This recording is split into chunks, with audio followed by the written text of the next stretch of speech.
I'll be presenting the Maryland colony. In 1788, Maryland became the seventh state to join the United States of America.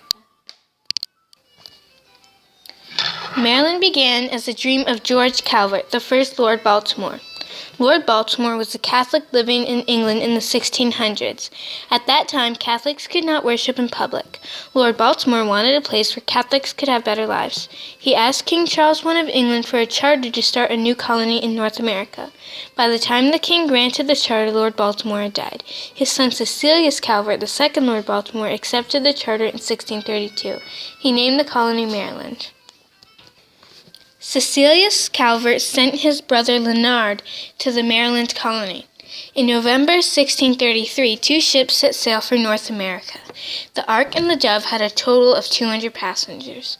In March 1634, the ships arrived in the Maryland area. Settlers named their first area St. Mary's City. More colonists came to Maryland in the following years. Most of them came to find religious freedom. Many Indians were forced off their lands. Groups of Indians had to move north and south of Maryland. Many other Indians became sick and died from diseases brought by Europeans. Maryland was the sixth of America's 13 colonies. Colonial life was difficult. Colonists were starting over in new land. They had to build houses, schools, and churches.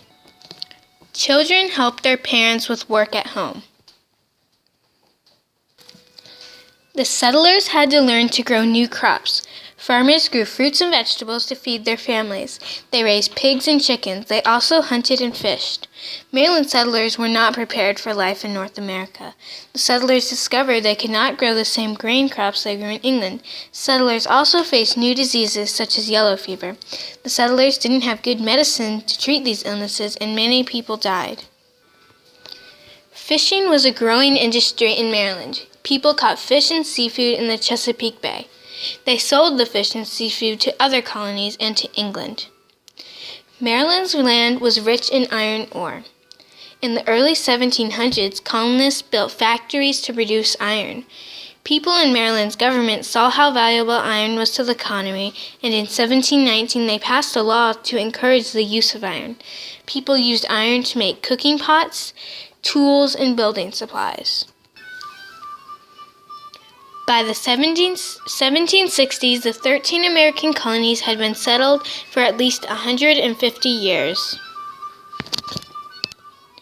On April 28, 1788, Maryland was the seventh state to join the United States.